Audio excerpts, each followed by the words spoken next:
វាតិចអត់សូវក្តៅទេ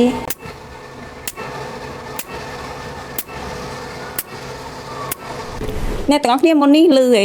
ឮសំឡេងសូផាច់ហ្នឹងឯងចាគឺជាសំឡេងដែលបាញ់ជំរុះរោមឃ្លៀកដោយម៉ាស៊ីនទំនើប Clarity 2ចាចំពោះអូនវិញតើទទួលសេវាកម្មលើកនេះយ៉ាងណាដែរចាអ្នកគ្រូរៀងគ្រាន់ជាងមុនវាតិចអត់សូវក្តៅទេអូខេចាអូនពីមុនធ្លាប់បាញ់ជាមួយនឹង IPL ដែលលាប gel មែនទេអូនចាហើយបាញ់អានោះមិនដែរមានលក្ខណៈក្តៅហើយឲ្យវាល្មមឈីប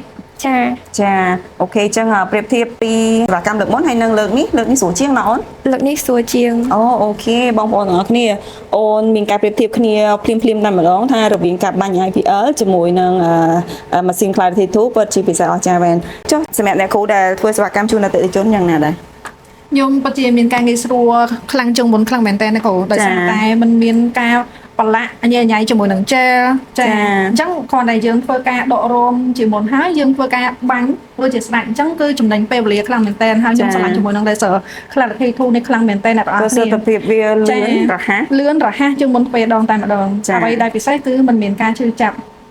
វាសំខាន់ព្រោះវាមាន ICD cooling នៅក្នុងហ្នឹងចា ICD cooling គឺជួយកាត់បន្ថយការឈឺចាប់មិនមានការរលាករមាស់កន្ទួលឬក៏រោមហ្នឹងដុសចាក់ចូលទៅក្នុងវិញទេគឺធ្វើឲ្យអតិថិជនកាន់តែមានប្រសិទ្ធភាពនិងភាពងាយស្រួលទទួលសេវាកម្មនេះខ្លាំងមែនតើ